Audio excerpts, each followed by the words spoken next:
avoid because it's uncomfortable, it's difficult. And so you want to study all the best charts historically. You then want to write them up in very detailed trade reviews. Every big trade you're doing, the more detail you go in, the better. You want to be doing backtesting. You want to be studying your trade data. So many people won't even study their trade data enough to know where their winners coming from. Where are they giving away P&L and what's most effective? Another big thing to be doing is cataloging all these charts.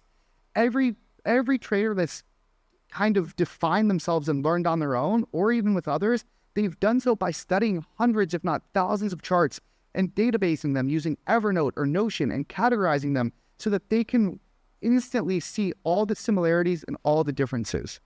All of this work, the grinding that really gives you XP, it is deep work. It is not the shallow work that most people do. It is not the same as simply just sitting in your chair and loafing around. Like if you're watching Netflix with one eye while studying on the market with the other, it's not the deep work that you need to get better. Some other grinding advice. Every single trade you do can give experience, but it's the deep review and the learning that gives you more XP.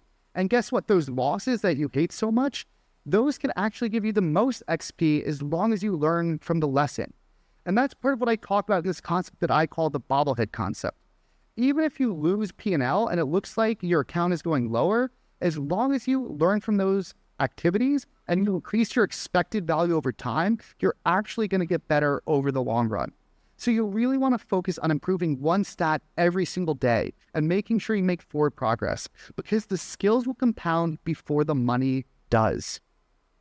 So one other huge thing in role-playing games, and especially in trading, is that there are infinite side quests. Now look, again, most people play video games and role-playing games because they're fun and there's so much stuff you can do with them and they're expansive. They're not trying to beat the game in the fastest amount of time possible or ensuring that they win, because the stakes aren't there. But if you're pursuing trading, this could be your livelihood and your career, and your goal most certainly is to make money and to beat this game. So this is why you got to be so careful of all the side